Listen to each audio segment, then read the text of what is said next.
Hi all, welcome to my first video. It's making a book bag. Please excuse the quality, I'm just learning, but hopefully I can inspire others to create as well, because as you can see in this photo, JJ's previous book bag did not last well at all, and I don't want to live my life throwing things out. I want to make things that last, or get things that last many years at least. So I literally took the book bag, previous book bag, and I made the new book bag the same measurements, length and width, so I liked that size.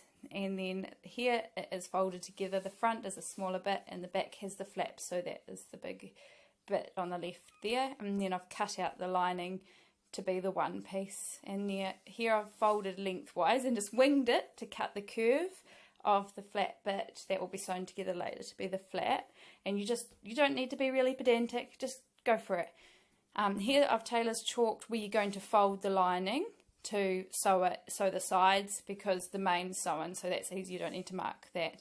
And here they are sewn, so you can see the lining is folded, whereas the main was sewn at the bottom, so that you didn't need to have the tailor's chalk or cut there to show you where to sew the sides. Here is the M fuse. I just wing it again and cut the M fuse to how big and place it where I think it needs to be to iron on, and will strengthen where the Velcro is going to go. I've turned through and ironed the main, and then I'm slotting it inside the lining there. These are the side bits where the flap is, that's the flap curve at the bottom, and I'm pushing the seams to the front of the book bag, as you can see, so they're up there, and then I've pinned them to the front there, and I've pinned all around the edges. And you need to push those seams to the front, otherwise it's not going to sew together too well. And here I've sewn it all around, and I've left, make sure you leave an opening so it's right sides together to sew it, the main into the lining, and leave an opening so you can turn it through. And I've clipped the curves here so that they will turn through and press nicely to be really nice curves at the end.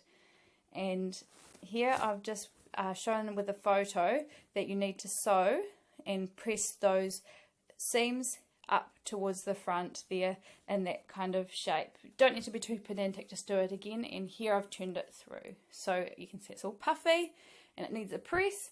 And that's what it should like when you've turned it through, and the edges shouldn't be too bad on the sides where the flap starts, but mine were, and that was because I needed to go back in and clip that little corner there.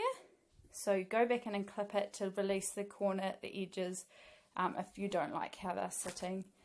And then I've pressed it and pinned the opening closed where you turn it through, and top stitched all around at about a foot width to close the opening and to make it all sit nicely, and sew in the Velcro on, hopefully where you've put your M fuse.